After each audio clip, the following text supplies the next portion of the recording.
वो हिटलर भी फेल था उसके आगे। हिटलर क्या क्या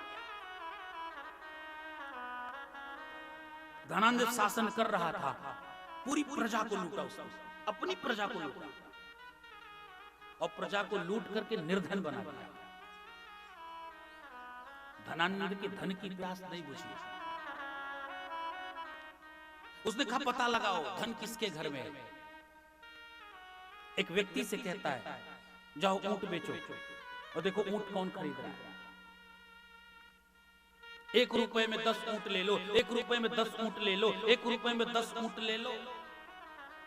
किसी के पास 1 रुपया नहीं था, 1 पण नहीं थे। धनानंद के समय पण चलता था, रुपया नहीं चलता था, 1 पण नहीं था।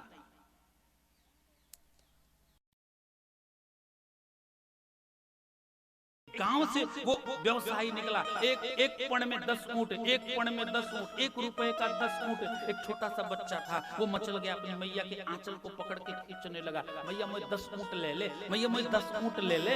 माँ रोते रोते कहती बेटा कैसे ऊंट ले लूं, 3 महीने पहले तेरे पिता की मृत्यु हो गई। उनके अंतिम संस्कार तक के लिए हमारे पास पैसा नहीं था।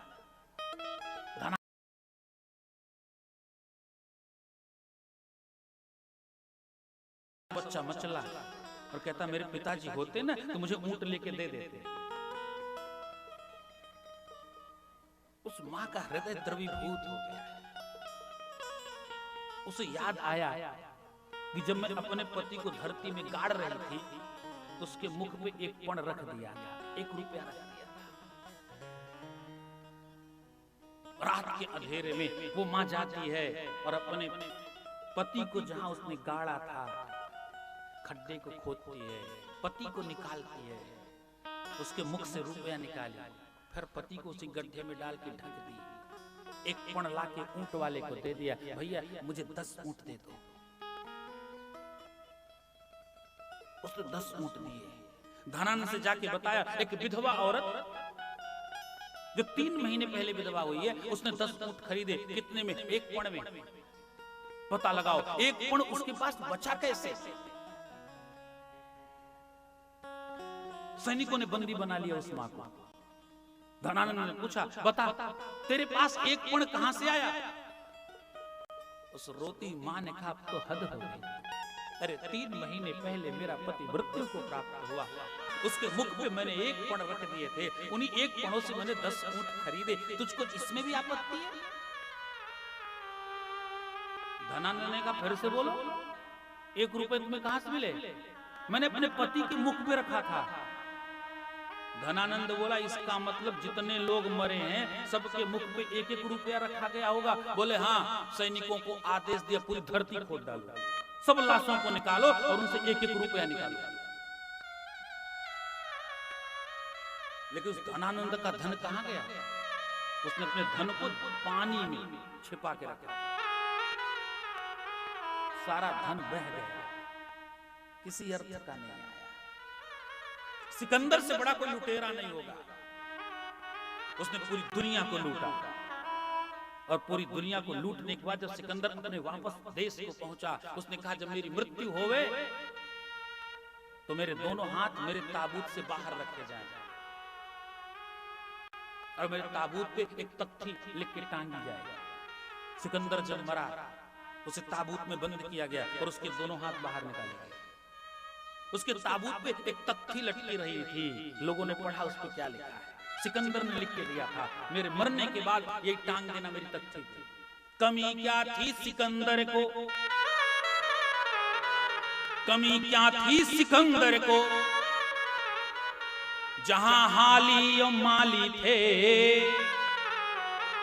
चला जब छोड़ दुनिया को तो दोनों हाथ खाली थे। मुट्ठी बांधे आया है हाथ पसारे जाएगा, संकल्प टूट जाएगा। कर्दम ऋषि कहते हैं महाराज बस करो, गृहस्थ जीवन में प्रवेश नहीं करना। ब्रह्मा जी ने कहा सुनो, आज तक भगवान जिसके घर में आए ना गृहस्थ के यहाँ ही आए, सन्यासी के यहाँ भगवान नहीं आए। और तुम गृहस्थ बनोगे ना तो वहीं से तुम्हें भगवत दर्शन होगा। करदम जी ने कहा ठीक है, लेकिन महाराज एक पुत्र पैदा हो जाने के बाद मैं गृहस्थाश्रम का त्याग कर दूंगा। ब्रह्मा जी ने कहा ठीक है। बैठिए मिश्रा जी, कैसे हैं? ठीक है आप? मैं गृहस्थाश्रम का त्याग कर दूंगा।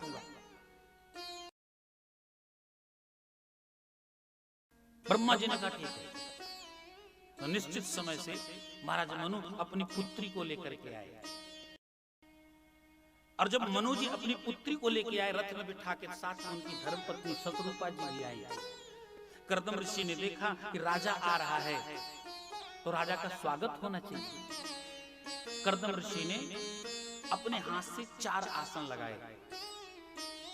राजा आया है, स्वागत भी करना है, और जिन देवी जी के साथ हमारा विवाह होने वाला है, देवहूति जी के साथ, उनकी बुद्धि की थोड़ी परीक्षा भी लेनी है। ब्रह्मा जी के झूठ बोल के तो नहीं चलेगा।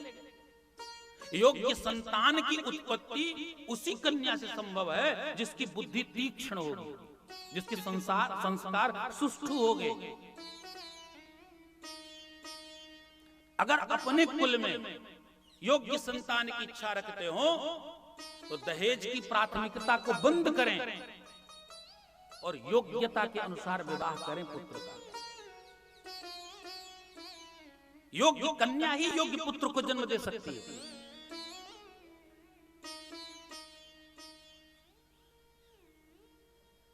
योग्यता का चुनाव करें। करदम ऋषि के सामने महाराज मनु जी आए, उन्होंने प्रणाम किया। करदम ऋषि ने कहा बैठो। आसन पे जाके बैठ गए। शतरूपा जी आई, प्रणाम किया। करदम ऋषि ने कहा बैठो। महाराज देवहूति जी आई, अपने होने वाले पति के सामने प्रणाम किया। उन्होंने इशारा किया आसन पे बैठो। देवहूति जी विचार करने लगी, ये प्रपंच है, परीक्षा है क्या ये? थोड़ी देर में देवहूति जी समझ गई ये मेरी परीक्षा है, क्योंकि शास्त्र कहता है पति के लगाए हुए आसन पर पत्नी को नहीं बैठना चाहिए। और मेरे होने वाले पति हैं, इन्होंने अपने हाथ से आसन लगाया है, इसलिए शास्त्र की मर्यादा जाती है अगर मैं आसन पे बैठ गई। लेकिन पतिव्रत धर्म यह कहता है कि अपने पति की प्रत्येक आज्ञा का पालन करना चाहिए। बैठती हूं तो शास्त्र का धर्म जाता है, नहीं बैठती हूं तो पतिव्रत धर्म टूटता है। क्या करना चाहिए? विवाह के समय में कन्या का बौद्धिक परीक्षण होना चाहिए, रूप का परीक्षण नहीं, धन का परीक्षण नहीं। पहले भी परीक्षण होता था, आज भी परीक्षण होता है, पर अंतर है। पहले बुद्धि की परीक्षा ली जाती थी, अब तो रूप और सौंदर्य की परीक्षा ली जाती है। कुछ लोग तो मोबाइल में फोटो लेके टहलते हैं, ऐसी ही कन्या मिलेगी तो ही बेटवा का विवाह करेंगे। अब मिलो, अरे परमात्मा की जो कृतित्व है ना, इसमें पूरी सृष्टि में एक तरह के 8 ही लोग हो सकते हैं, और पूरे ब्रह्मांड में कहां पैदा हो जाए कोई भरोसा नहीं है।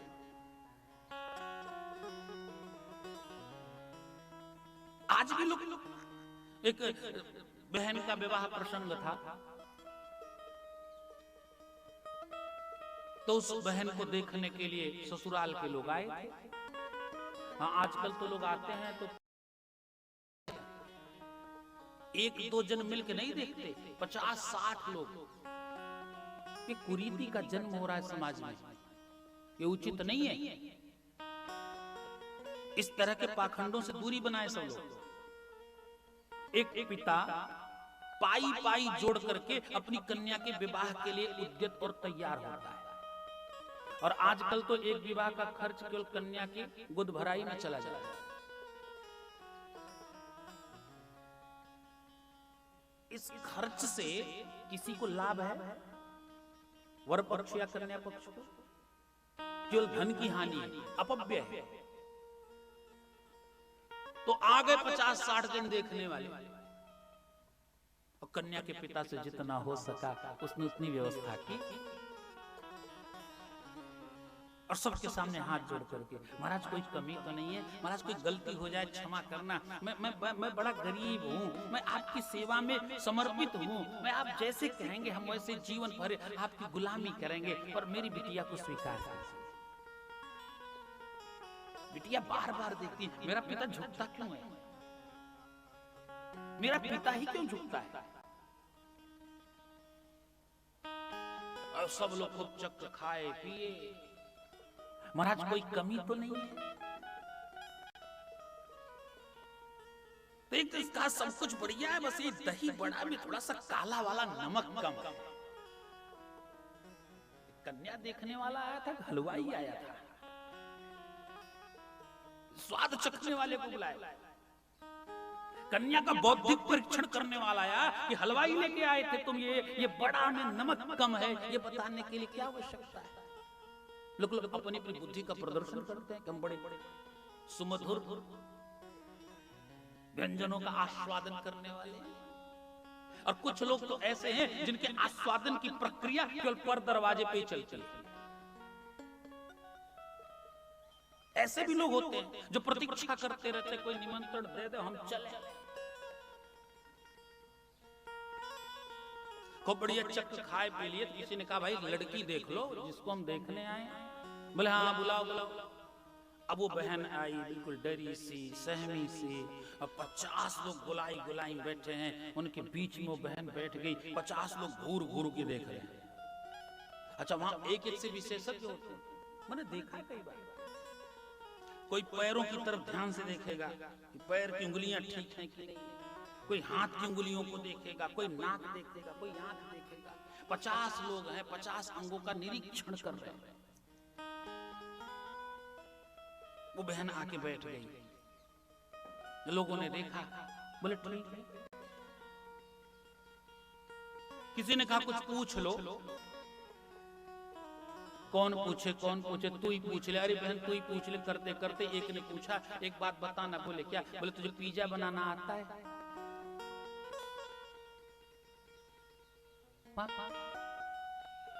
किसी ने आज तक किसी कन्या से ये नहीं पूछा होगा कि ठाकुर जी की जन्माष्टमी पे अगर भोग बनेगा तो काहे का बनेगा। आज तक किसी ने पूछा किसी कन्या से? किसी ने आज तक ये नहीं पूछा होगा कि बिटिया तुम मेरे घर में आ रही हो, मेरे घर में रामनवमी का त्योहार बड़े उल्लास के साथ मनाया जाता है, बताओ रामनवमी के दिन भगवान राम को भोग काहे का लगता है? शिवरात्रि के व्रत में भगवान शिव को सर्वप्रिय क्या चीज है? शिवरात्रि को कैसे मनाना चाहिए? भारतीय संस्कृति की कोई बात करता नहीं करता। शुरुआत कहां से हो रही है? पिज्जा बनाना आता है, एक पूछती बर्गर बनाना आता है, कोई पूछ लेता चाउमीन बनाना आता है। अब आजकल तो गजब गजब के लोग हो गए। चौबे जी अभी मैं पिछले कुछ महीने पूर्व गया था वृंदावन, तो राम जी भाई धर्मशाला के साइड से निकल रहा था। उधर में एक बहन नौवी होती थी बिल्कुल, और ट्रॉली खींच ले आ रही है। ट्रॉली बैग में कौन बैठा है? गोपाल जी बैठे। गोपाल जी की लगेज हो गए गोपाल जी। उन्होंने झट से बोला है पास्ता मिलेगा क्या? तो ठेल वाले ने कहा मिल जाएगा बहन जी। बोले एक प्लेट दे दो। सो पास्ता लेके ठाकुर जी को खवा रही है। निकाल लो, ठाकुर जी की अतड़ियां सड़ जाएंगी। अरे जिस हमारे ठाकुर ने केवल माखन और मिश्री के भोग लगाए उसे तो पास्ता खवाओगी? आजकल लोग भगवान की इच्छा के अनुसार नहीं चलते, भगवान को अपनी इच्छा के अनुसार चला रहे हैं, ढकेल रहे हैं। एक घर में कोई बच्चा है, पहले दिन मुझसे बोला था मेरे ठाकुर जी हैं। मैंने कहा मंडप में ले जाओ, इनकी प्रतिष्ठा करवाओ। मैं कल रात उधर से निकल रहा था, मंडप बंद था, ठाकुर जी पाटे पे से बैठे। विग्रह को रखना इतना सरल नहीं है। ठाकुर जी को लाए बड़े शौक से, तुम तो जाके कमरे में सोए बढ़िया कंबल खींच के, ठाकुर जी मंडप रखा रात भर। मुझे बड़ा कष्ट हुआ। गोपाल जी की सेवा इतनी सरल और सहज नहीं है, ये कोई बाजार का खिलौना नहीं। जो खेलने के लिए लाते हो, उनकी सेवा करो, तब उन्हें लाओ। ठाकुर जी को भोग चाहिए होता है, आरती चाहिए होती है, रात को शयन कराना होता है, सुबह उठाना होता है।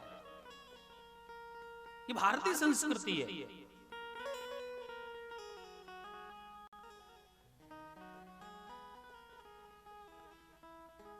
किसी ने कहा चलो हो गया चलो चलो, तो जो कन्या का पिता था वो हाथ जोड़ के सामने आया, बोला महाराज हमारी कन्या आपको कैसे लगी?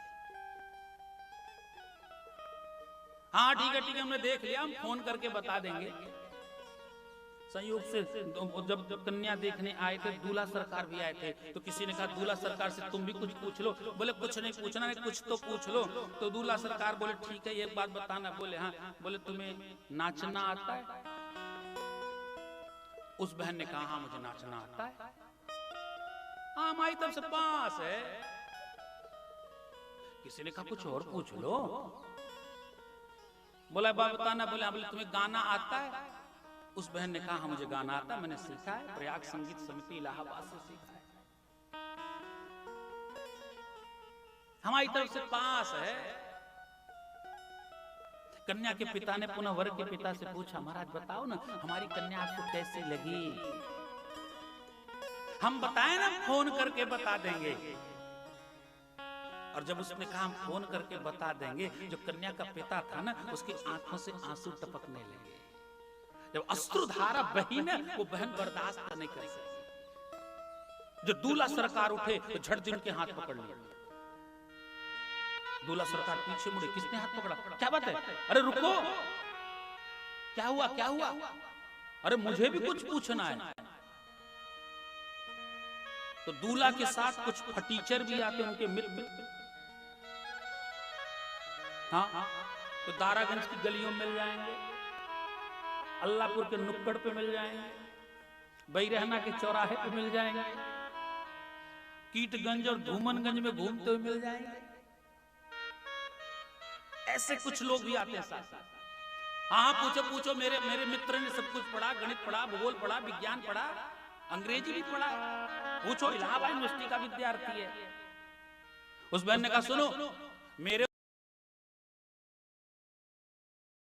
दूल्हे से। तो उसने कहा पूछो। उस बहन ने कहा एक बात बताना। बोले हाँ तबला बजाना आता है? दूल्हा सरकार भड़क गए, मेरा तबला बजाने से तुम्हारा क्या मतलब है? उस बहन ने कहा क्यों, जब गाऊंगी मैं, नाचूंगी मैं, तो तबला क्या तेरा बाप बजाएगा? तबला तो तुझे ही बजाना पड़ेगा। तो आजकल ऐसे लोग कन्या का परीक्षण। देवहूति जी पहुंची आसन के पास। शास्त्र का आदेश है पति के लगाए हुए आसन पे बैठना नहीं चाहिए। पतिव्रत धर्म कहता है कि पति की प्रत्येक आज्ञा का पालन करना चाहिए। देवहूति जी विचार करते करते क्या करती हैं? बोले अपना दाहिना हाथ आसन पे रख दिया और स्वतः नीचे बैठ गई हैं। महर्षि कर्दम समझ गए, हाँ बुद्धि तीक्ष्ण है, इसके गर्भ में भगवान का प्रवेश हो सकता है। बोलो भागवत भगवान की। कर्दम ऋषि ने विवाह किया। विवाह के उपरांत वो समाधि में चले गए। समाधि से जब बाहर निकले, बोले देवी तो ज्यादा दिन तप में रह गया क्या? अरे महाराज मैं राजकुमारी बन के आई और बुढ़िया बन गई, आपकी क्या इच्छा है? देवहूति जी ने कहा पहले मुझे आप गृहस्थोचित धर्म के लायक बनाइए। तो कर्दम ऋषि ने एक तालाब में प्रवेश कराया है देवहूति जी को। देवहूति जी प्रवेश करती हैं, अनेक प्रकार की देवांगनाएं आती हैं, उन्हें सुंदर उपटन लगा के स्नान कराती हैं और वस्त्र आभूषणों से सुसज्जित कर देती हैं। भूषणानि परार्घ्यानि वरीयांसि द्युमन्ति च अन्नं सर्वगुणोपेतं पानं चैवामृतासवम्।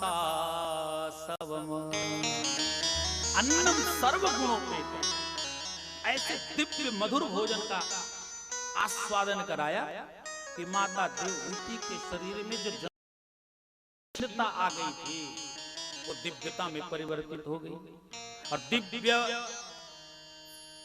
भूषणानि परार्घ्यानि वरीयांसि द्युमन्ति च। ऐसे ऐसे वस्त्र आभूषण पहनाए जो दिव्य थे। और दिव्य का मतलब समझते हैं ना, दिव्य वसन भूषण पहिराए। दिव्य वसन भूषण पहिराए। दिव्य वसन भूषण पहिराए।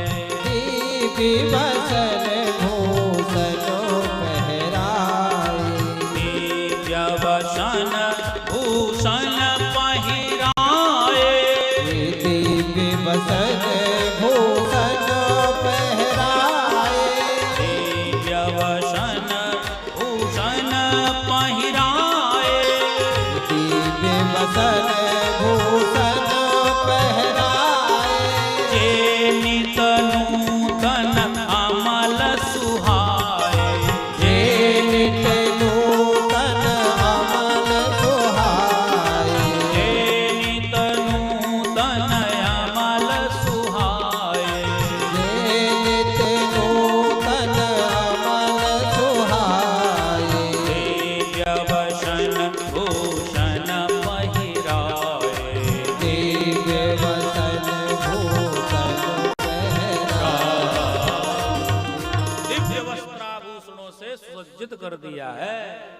जे नित नूतन अमल सुहाए। वो ऐसे वस्त्र आभूषण थे जिनमें नित्य नूतनता नवीनता झलकती थी।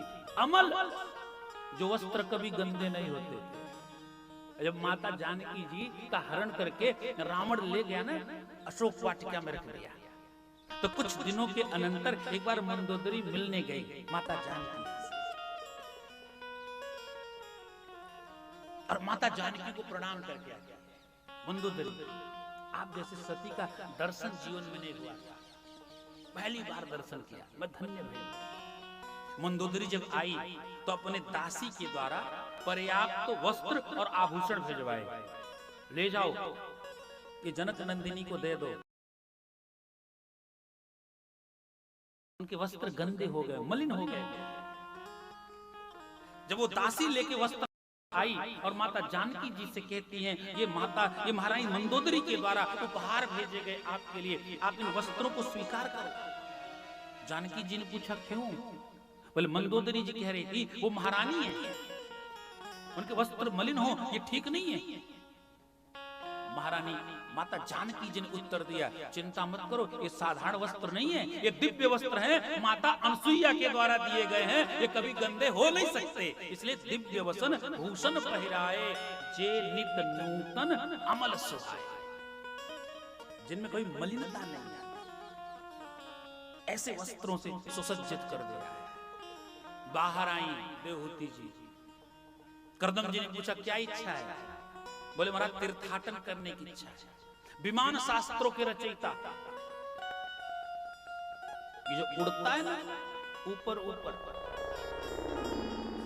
अभी बताएंगे तो लोगों को आश्चर्य होगा। इन विमानों के संरचना के जो सूत्र लिखे ना वो करदम जी ने लिखे।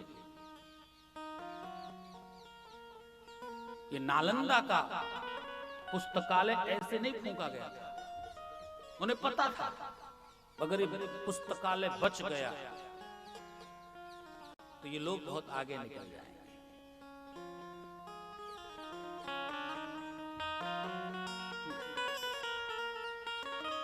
बोलो वृंदावन बिहारी लाल की जय। हाथ में जल लिया और जल लेकर अभिमंत्रित किया, छींटा मारा, और जैसे ही छींटा मारा वैसे ही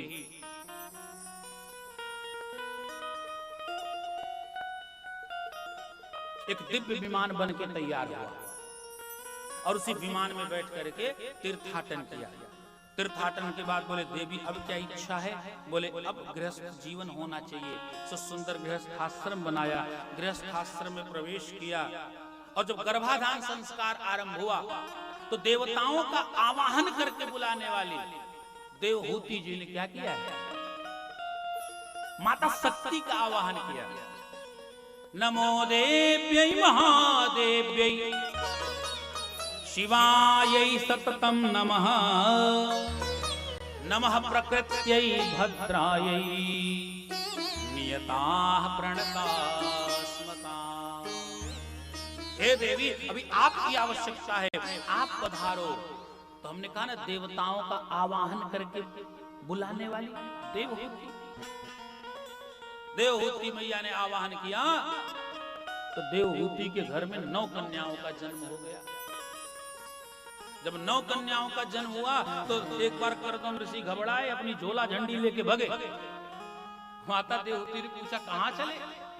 अरे बोले, हम हमारा जंगल ही ठीक है। अरे हमें आप फंसते जा रहे हैं। देवहूति मैया ने कहा, आपने ब्रह्मा जी को वचन दिया कि एक पुत्र पैदा हो जाने के बाद गृहस्थाश्रम का त्याग करोगे। कर्दम जी ने कहा, एक पुत्र के चक्कर में 9 कन्याएं हो गई। बोले महाराज, एक पुत्र हो जाए, घर छोड़ के चले जाना। अब जब गर्भाधान संस्कार आरंभ हुआ तो माता देवहूति ने साक्षात श्रीमन नारायण का आवाहन किया। सशंख चक्रम सकिरीट कुंडल सपीत वस्त्रम सरसीरुहे क्षणम सहार वक्ष स्थल कौस्तुभश्रियम नमामि विष्णुं शिरसा चतुर्भुजम्। बोल श्रीमन नारायण भगवान की जय। श्रीमन नारायण भगवान का आवाहन किया। महाराज, अब आप पधारो घर में, आपकी आवश्यकता है। तो भगवान श्रीमन नारायण पधारे और भगवान कर्दम ऋषि के घर में कपिल देव बन करके आए। बोल कपिल देव भगवान की जय। कपिल देव भगवान जब आए तो सीधे 7 वर्ष के आए, इसलिए भगवान कपिल देव की बाल लीला कहीं नहीं मिलती। भगवान कपिल बोले, जब हम पैदा नहीं भये थे तो आप जंगल की ओर बहुत भागते थे। बोले हाँ। बोले अब क्यों नहीं जाते हो? कर्दम जी ने कहा, अब जाके क्या, जिस तत्व को ढूंढने हम जंगल में जा रहे हैं वो तो हमारे घर में ही आया है।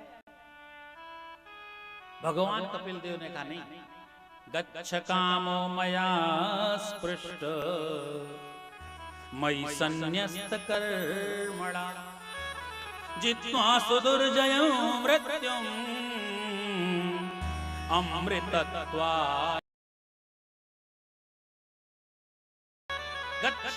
जाओ। बोले कहां? बोले जंगल में जाओ।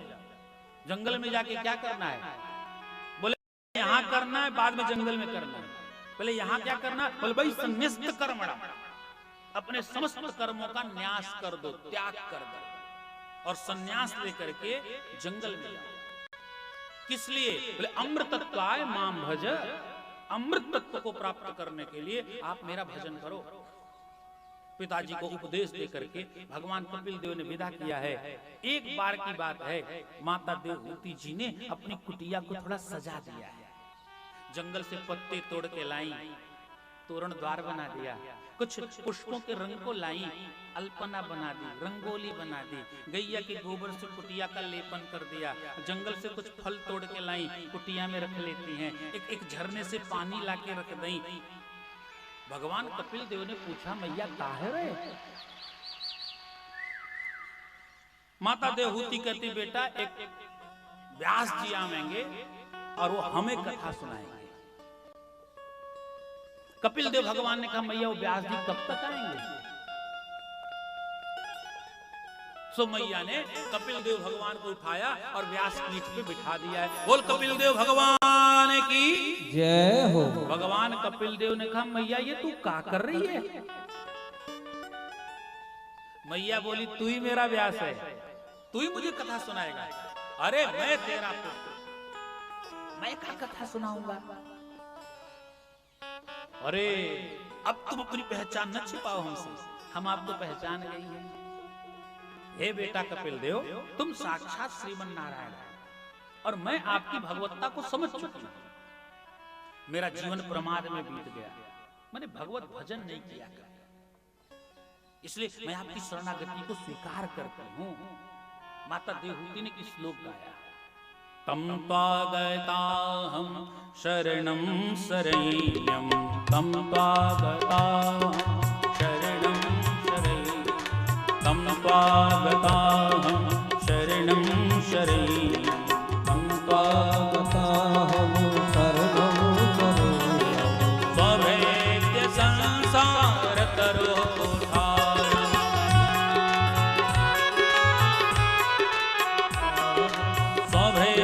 संसार करो कुठारम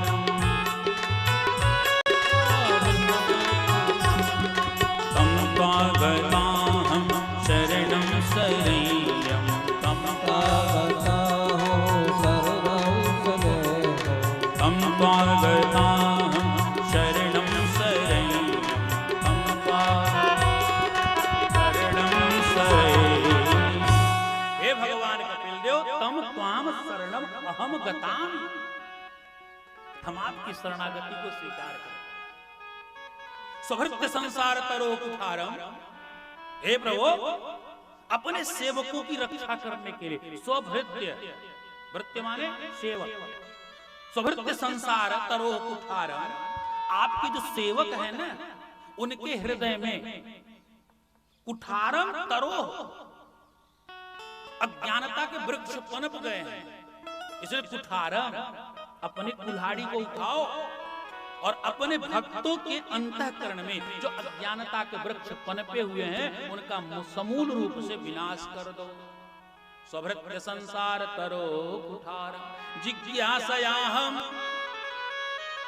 हे कपिल देव भगवान, मेरी बड़ी जिज्ञासा है कि मेरा ये जीवन सुधर जाए, इसलिए मुझे अपनी शरण में ले लो। भगवान कपिल देव कहते हैं, मैया जीवन सुधारना चाहती हो? मैया ने कहा, कपिल देव भगवान कहते हैं अगर जीवन सुधारना चाहती हो ना तो संतों की शरण में जाओ। संत की शरण में जाएंगे तो क्या होगा? भगवान कपिल देव कहते हैं, मैया सताम प्रसंगान मम वीर्य संविदो भवन्ति हृतकर्ण रसायना पुटा तज्जोषणा दास्वपवर्गवर्त्मनि श्रद्धा रतिर्भक्ति अनुक्रमिष्यति। हे मैया, जब संतों की शरण में जाओगे ना तो सताम प्रसंगान, संत जन केवल मेरी कथा सुनाएंगे, मेरी प्रसंग को सुनाएंगे। भवन्ति हृतकर्ण रसायना पुटाः, और जब संत जन मैया मेरी कथा सुनाने लगे ना तो कर्ण पुटाः, अपने कानों को दोना बना लेना और दोने के द्वारा मेरे चरित्र रूपी रस को रोक रोक के खूब पीना। और जितना ज्यादा मेरी कथा सुनोगी ना मैया उतनी जल्दी मेरी कृपा होगी, और जब मेरी कृपा होगी तो श्रद्धा रतिर भक्ति अनुक्रमष्यति, सबसे पहले तुम्हारे अंदर श्रद्धा की उत्पत्ति होगी, फिर भगवत चरणारविंद के प्रति रति जागृत होगी, और उसके बाद तब भक्ति प्रवेश कर जाएंगे मैया। और जब भक्ति जीवन में आ गई तो भगवान को तो आना ही पड़ेगा, पर भगवान कैसे वंचित रह सकते हैं? सकल भुवन मध्य निर्धनास्ते धन्य, पद्म पुराण में कहा प्रविशत हृदये साम श्री हरेर भक्ति रेका हरिरपि निज लोकम सर्वथा तो विहाय प्रविशत हृदये साम भक्ति सूत्रोपनद्धः। वो भक्ति ही एक सूत्र है ना जिसको पकड़ करके परमात्मा भक्त के हृदय में प्रवेश करता है। इसलिए हे मैया संतों की शरण में जाओ। मैया ने कहा बेटा आजकल बहुरूपिया बहुत टहल रहे हैं, आज जो ही देखो सोई महात्मा ही बन जाता, दाढ़ी बार रखा है। चौबे जी आपसे ज्यादा कौन बता सकता है आजकल महात्माओं की क्या स्थिति है? जब दुनिया के सारे कर्म कर लेंगे बचने का कोई मार्ग नहीं मिला चलो महात्मा बन जाओ। मैं ऐसे सैकड़ों महात्माओं को जानता हूं। हर साल जब मेले में पट्टाभिषेक होता है ना, उस पट्टाभिषेक के पीछे द्रव्य का कमाल होता है। जिसको जो उपाधि चाहिए, आओ महामंडलेश्वर बनना है, जूना अखाड़े में 5 लाख। हाँ, 5 लाख तो निर्वाणी अखाड़े का, जूना अखाड़े में करोड़ों में चल रहा है।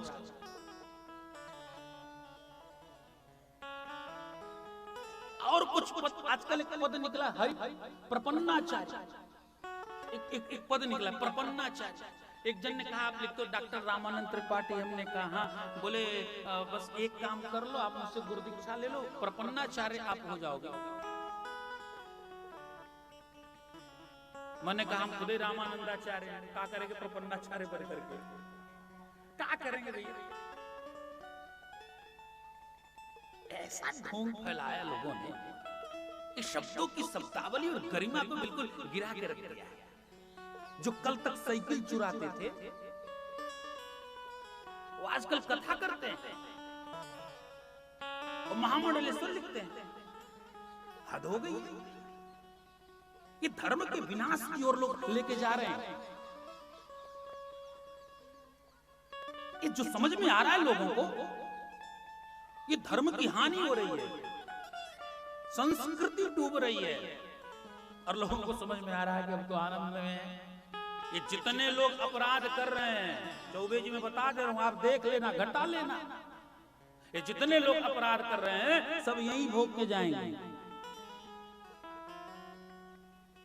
अन्यत्र नहीं। हाँ, यहाँ का परिणाम यही।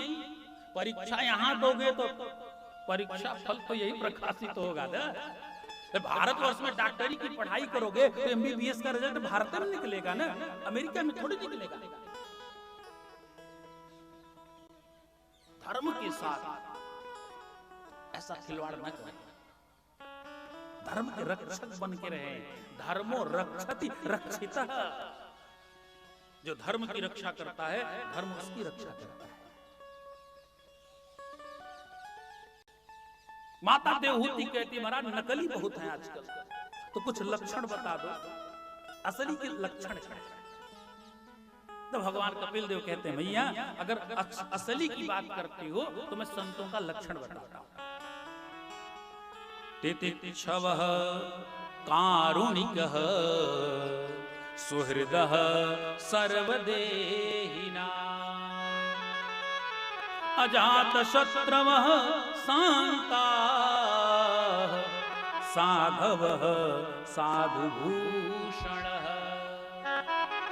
तितिक्षवः, मैया जो संत होता वो तितिक्षु होता है, जो कुछ मिल जाता है उसी में संतुष्ट रहता है। कारुणिकः,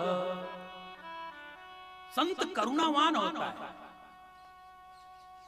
वो अपने विपत्ति को तो नहीं देख पाता, लेकिन दूसरी की विपत्ति को देख के सहन भी नहीं करता।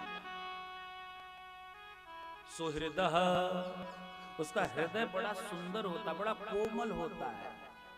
कितना कोमल होता है, वो स्वामी जी कहते हैं संत हृदय नवनीत समाना। अरे नवनीत तो कड़ा हो गया, संत का हृदय उससे भी ज्यादा कोमल है। निज परिताप द्रवहि नवनीता, निज परिताप द्रवहि नवनीता, निज परिताप द्रवहि नवनीता, निज परिताप द्रवहि नवनीता, पर दुख द्रवहि संत सुपुनीता, पर दुख द्रवहि संत सुपुनीता, पर दुख द्रवहि संत सुपुनीता, पर दुख द्रवहि संत सुपुनीता। संत तो दूसरे के दुख को देख करके द्रवीभूत हो जाता है, वो संत है। तितिक्षवः कारुणिकः सुहृदः सर्वदेहिनां अजातशत्रवः, संत किसी का शत्रु नहीं होता है। अजात शत्रु, जन्म से जिसका शत्रु न हो उसे अजात शत्रु कहते हैं। अब आजकल के संत तब तक नहीं जब तक ब्लैक कमांडो नहीं। हाँ, आजकल बाबा रामदेव भी लेके चलते। यादव पहले तो बहुत अखाड़ते थे, अब भारत के वीर सपूत हैं, हमें काय का डर है।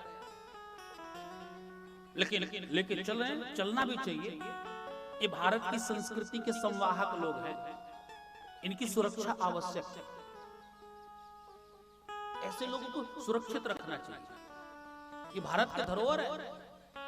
नहीं कुछ हो रहा है तो कम से कम साल का 10-20 करोड़ भारत में आ ही रहा है। जीडीपी हमारी बढ़ ही रही है, ठीक है, बढ़िया। ऐसे लोग जब तक रहें तब तक आवक अच्छी रहेगी देश की। अजात शत्रवः मैया शांताः, संत बड़ा शांत होता है, समुद्र की तरह गंभीर होता है। जो बोलता है वो संत नहीं होता है, जो बोलता है वो कथावाचक होता है। शांताः, ये शांत शब्द या तो भगवान के साथ लगता है या तो संत के साथ लगता है। शांताकारं भुजगशयनं, भगवान कैसे हैं, संत कैसा होता है? भगवान कपिल देव कहते हैं शांताः, बिल्कुल शांत रहता है, गंभीर रहता है। ये साधुओं के आभूषण है भैया। ऐसे गुण जिनमें मिले उन्हें संत कहते हैं। माता देवहूति ने कहा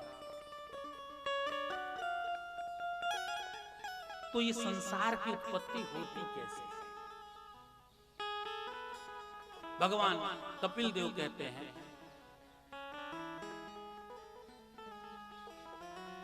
महद आठ तत्वों के द्वारा इस संसार की उत्पत्ति होती है और इसमें पंच महाभूत ही विशेष प्रकार से उपयोगी हैं सृष्टि की संरचना में।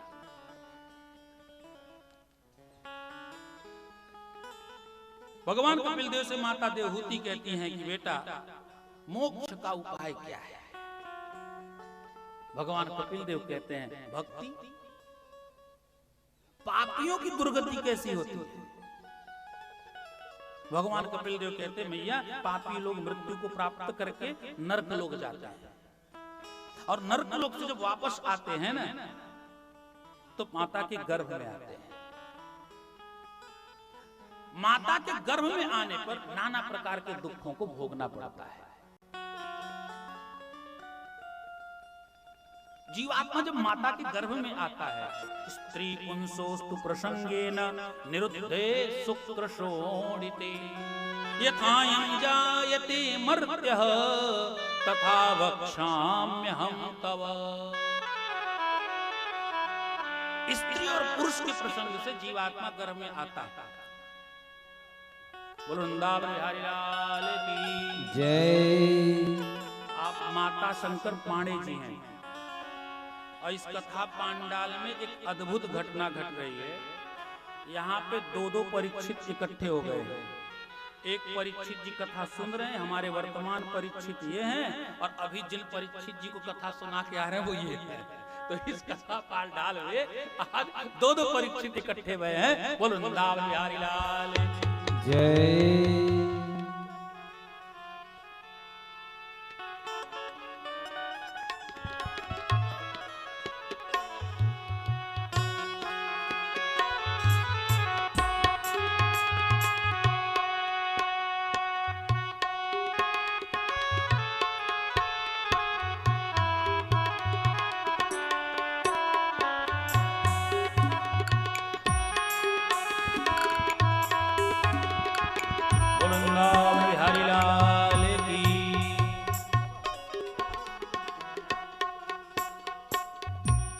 यथायं जायते मर्त्यः तथा वक्ष्याम्यहं तव। जीवात्मा जब गर्भ में आता है तो अनेक प्रकार के दुखों को भोगता है। गर्भ में जब जीवात्मा आता है तो गर्भ क्या है? ये गर्भवास एक नरक का द्वार है। इस शरीर के अंदर क्या है? इस शरीर के अंदर अगर कुछ है तो मलमूत्र पुरीशयो हो, ये मलमूत्र की पिटारी है।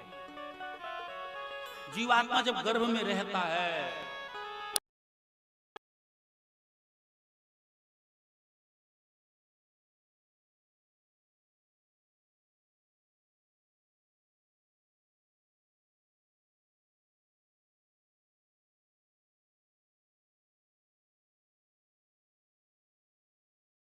गर्भ में रहता है तो मैया जाती, तो बालक को कितना कष्ट होता है। अगर इसका अनुभव करना हो, एक सरल उपाय बताते हैं। चमड़ी को काट दो, चमड़ी को काटने के बाद जब मांस दिखे ना, उसी मांस में नमक और मिर्ची डाल दो। जब नमक और मिर्ची डालोगे तो जितनी वेदना हमें होती है उससे कई गुना ज्यादा वेदना उस नवजात शिशु को होती है जो गर्भ में होता है। हमारी मैया कहीं जावे, कुछ खावे या न खावे, पर गोलगप्पे तो जरूर चाहिए।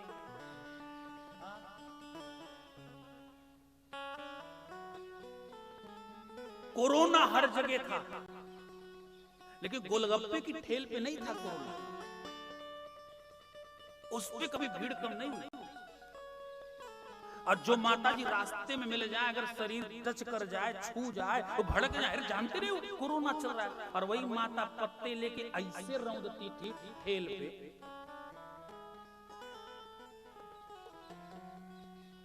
गर्भस्थ शिशु बड़ा सौकुमार्य होता है। गर्भ में कई तरह के कीड़े भी होते हैं, जैसे स्पर्श कर जाते हैं वैसे ही बच्चे के शरीर में वेदना उभर पड़ती है, वो इधर उधर छटपटाने लगता है। तो माताएं का सोचती हैं कि बच्चा बड़ा प्रसन्न है, घूम रहा है। वो तो बेचारा दुख से द्रवीभूत है। जब पैदा हुआ, संसार में आया, उसका ज्ञान समाप्त हो गया तो कहां कहां करके रोने लगा। माताएं का सोचती हैं बेचारा भूखा है, तो जबरदस्ती दूध पिवावे लगती है। दूध पीने की इच्छा नहीं, जबरदस्ती और दूध पिवाए दें। अब वो तो अपने ज्ञान को ढूंढ रहा है और रोने लगा। तब तक कोई माता कहती थोड़ी दवा खवाओ इसे। अब जबरदस्ती उसे दवाई पिलाई जा रही है, जबकि उसे कोई आवश्यकता है नहीं। लेकिन क्या करें? पराधीन सपने हो सुख नाही, पराधीन सपने हो सुख नाही। जो पराधीन होता है उसे सुख की प्राप्ति नहीं हो पाती है। इसलिए वो बालक इत्येवं शैशवं भूत्वा, इस तरह से शैशवावस्था को भोग करके पौगंडावस्था में प्रवेश करता है। ततो यौवन मासाद्य, फिर युवावस्था आई और जवानी के जोश में विवेक का ज्ञान न रहा और अधर्म कर बैठा, दुष्प्रवृत्तियों से ग्रसित हो गया, पाप कर्म का संचय करने लगा। और मृत्यु के बाद हे मैया फिर से वो व्यक्ति नरकलोक में चला जाता है। अर्चिता धूमादि गतियों की गति को सुन करके माता देवहूति ने कहा, बेटा इससे बचने का कोई उपाय है? बोले मैया एक उपाय है। बोले क्या? राधे कृष्ण राधे कृष्ण राधे कृष्ण बोल, राधे कृष्ण राधे कृष्ण राधे कृष्ण बोल। सब दुख तेरे दूर भगेंगे अंतर के पट खोल, सब दुख तेरे दूर भगेंगे अंतर के पट खोल, सब दुख तेरे दूर भगेंगे अंतर के पट खोल, सब दुख तेरे दूर भगेंगे अंतर के पट खोल। राधे कृष्ण राधे कृष्ण बोल, राधे कृष्ण सब लोग गाइए प्रेम से, ताली से बजकर। राधे कृष्ण राधे कृष्ण बोल, राधे कृष्ण राधे कृष्ण बोल, सब दुख दुख तेरे दूर भगेंगे अंतर के पट खोल। सब दुख तेरे दूर भगेंगे अंतर के पट खोल। राधे कृष्ण कृष्ण राधे राधे। राधे कृष्णा राधे कृष्णा कृष्णा कृष्णा राधे कृष्णा राधे कृष्णा कृष्ण कृष्णा राधे राधे। राधे कृष्णा राधे कृष्णा कृष्णा कृष्णा राधे राधे। राधे कृष्ण राधे कृष्ण राधे कृष्ण वो। राधे कृष्ण राधे कृष्ण राधे कृष्ण बोल। राधे कृष्ण राधे कृष्ण राधे कृष्ण वो। राधे कृष्ण राधे कृष्ण राधे कृष्ण बोल।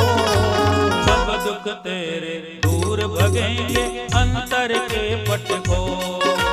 सब दुख तेरे दूर भगेंगे अंतर के पट खोल।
जब मनमोहन के चरणों में प्रीत लगाएगा। जब मनमोहन के चरणों में प्रीत लगाएगा। जब मनमोहन के चरणों में प्रीत लगाएगा। जब मनमोहन के चरणों में प्रीत लगाएगा। जन्म मरण के जग प्रपंच से तू बच जाएगा। जन्म मरण के जग प्रपंच से तू बच जाएगा। जन्म मरण के जग प्रपंच से तू बच जाएगा। जन्म मरण के जग प्रपंच से तू बच जाएगा। मुक्ति मिल जाएगी बंदे। मुक्ति मिल जाएगी बंदे राधे कृष्ण बोल। सब दुख तेरे दूर भगेंगे अंतर के पट खोल। सब दुख तेरे दूर भगेंगे अंतर के पट खोल। सब दुख तेरे दूर भगेंगे अंतर के पट खोल। सब दुख तेरे दूर भगेंगे अंतर के पट खोल। राधे कृष्ण राधे कृष्ण राधे कृष्ण बोल। राधे कृष्ण राधे कृष्ण राधे कृष्ण बोल। राधे कृष्ण राधे कृष्ण राधे कृष्ण बोल। राधे कृष्ण राधे कृष्ण राधे कृष्ण बोल। सब दुख तेरे दूर भगेंगे अंतर के पट खोल। सब दुख तेरे दूर भगेंगे अंतर के पट खोल।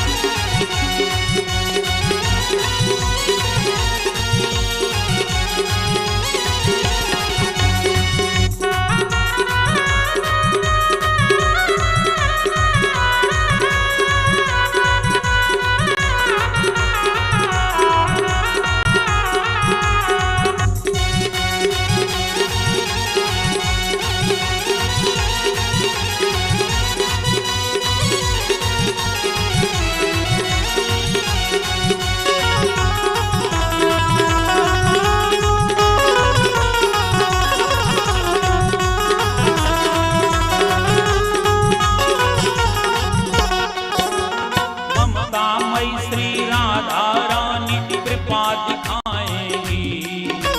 ममता मई श्री राधा रानी कृपा दिखाएंगी। ममता मई श्री राधा रानी कृपा दिखाएंगी। ममता मई श्री राधा रानी कृपा दिखाएंगी। जग तारण को हर पल तेरी याद दिलाएंगी। जग तारण को हर पल तेरी याद दिलाएंगी। जग तारण को हर पल तेरी याद दिलाएंगी। जग तारण को हर पल तेरी याद दिलाएंगी। सार यही है इस जीवन का, सार यही है इस जीवन का, राधे कृष्ण वो सब दुख तेरे दूर भगेंगे अंतर के पट को। सब दुख तेरे दूर भगेंगे अंतर के पट को। सब दुख तेरे दूर भगेंगे अंतर के पट को। हाँ सब दुख तेरे दूर भगेंगे अंतर के पट को। राधे कृष्ण राधे कृष्ण राधे कृष्ण वो। राधे कृष्ण राधे कृष्ण राधे कृष्ण वो। राधे कृष्ण राधे कृष्ण राधे कृष्ण वो। राधे कृष्ण राधे कृष्ण राधे कृष्ण वो।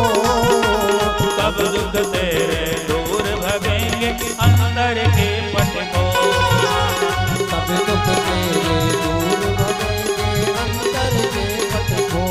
राधे कृष्णा राधे कृष्णा कृष्ण कृष्णा राधे राधे। राधे कृष्णा राधे कृष्णा कृष्ण कृष्णा राधे राधे। राधे कृष्णा राधे कृष्णा कृष्ण कृष्णा राधे राधे। हे हो राधे कृष्णा राधे कृष्णा कृष्ण कृष्णा राधे राधे। राधे कृष्ण राधे कृष्ण राधे कृष्ण वो। राधे कृष्ण राधे कृष्ण को। राधे कृष्ण राधे कृष्ण राधे कृष्ण वो। राधे कृष्ण राधे कृष्ण राधे कृष्ण को। सब दुख तेरे दूर भगेंगे अंतर के पट को। सब दुख तेरे दूर भगेंगे अंतर के पट को। सब दुख तेरे दूर भगेंगे अंतर के पट को। सब दुख तेरे दूर भगेंगे अंतर के पट को। अंतर के पट को। अंतर के पट को। अंतर के पट को। बोल कपिल देव भगवान की जय हो। कपिल देव भगवान ने ऐसा उपदेश दिया देवहूति मैया को कि देवहूति मैया के आंखन से अश्रुपात होने लगा और धीरे धीरे देवहूति मैया का पूरा शरीर ही जल के रूप में परिवर्तित हुआ। भगवान कपिल देव ने सिर पे रखा और सिर पे रखने के बाद पितु आश्रमात अपने पिताजी के आश्रम में चले गए। भगवान कपिल देव का आश्रम कहाँ है? भगवान कपिल देव का आश्रम कलकत्ता के आगे गंगा सागर। भगवान कपिल देव वहीं जाकर के निवास करने लगे। स्वामी सुखदेव जी कहते हैं, राजा परीक्षित, भगवान कपिल देव ने भी ब्रह्मचर्य नियम का पालन किया, विवाह नहीं किया, इसलिए संतानोत्पत्ति नहीं। अब महाराज मनु की तृतीय पुत्री के वंश का वर्णन मैं सुनाता हूं। तृतीय पुत्री प्रसूति। प्रसूति का विवाह हुआ दक्ष प्रजापति के साथ। प्रसूति दक्ष प्रजापति के संयोग से 16 कन्याओं का जन्म हुआ, जिनमें से 13 का विवाह धर्म के साथ हुआ, एक का विवाह पितरों के साथ हुआ जिनका नाम था स्वधा, इसलिए श्राद्ध करते समय स्वधा शब्द का उच्चारण किया जाता है।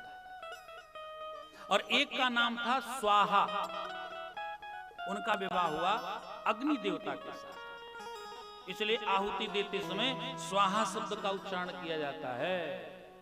और जो 16वीं कन्या थी उनकी, जो सबसे सुशील थी, रूपवती, गुणवती, विद्यावती, ऐश्वर्यवती, विनयवती, जिनका नाम था महारानी सती, उनका विवाह हुआ भगवान शिव के साथ। माता सती का विवाह शिव जी के साथ संपन्न हुआ। सानंद भगवान रहने लगे। एक बार की बात है, एक दिव्य सभा का आयोजन किया गया था। उस सभा में समस्त लोकपाल दिक्पाल पधारे थे, तो भगवान शिव भी आए। लेकिन तब वो जो सभा थी ना, उसकी कार्यवाही शुरू नहीं हुई थी। हाँ, अभी कुछ अतिथिगण भी पीछे रह गए और मुख्य अतिथि ही नहीं आए थे, और साथ में सभापति जी भी नहीं आए। और जब सभापति जी नहीं आए तो बिना सभापति के अनुमोदन के सभा शुरू नहीं होती। अब सभापति जी आए तो एक जन माइक पे खड़े होकर कहते हैं, आज की कार्यवाही शुरू करने के लिए हम सभापति महोदय से उनके अनुमोदन की इच्छा चाहते हैं। तो सभापति चाहे काठ का उल्लू खड़ा कहता, हमारी तरफ से अनुमति है। तो सभा शुरू हो गई। पर सभापति जी जब तक नहीं आएंगे तब तक सभा शुरू नहीं होगी। ये औपचारिकता है, ये नियम है। अब दक्ष प्रजापति नहीं आया था, तब तक भगवान शिव की समाधि लग गई और भगवान शिव समाधिस्थ भय। उसी समय दक्ष प्रजापति का प्रवेश हुआ। दक्ष प्रजापति जब आया तो भगवान शिव समाधिस्थ थे, भगवान शिव देख नहीं पाए। जितने लोकपाल सब खड़े होकर के दक्ष प्रजापति को विनम्र प्रणाम कर रहे हैं। दक्ष प्रजापति ये नहीं देख रहा है कि हमको कितने लोग प्रणाम कर रहे हैं, वो ये देख रहा है कि हमें कौन प्रणाम नहीं कर रहा है।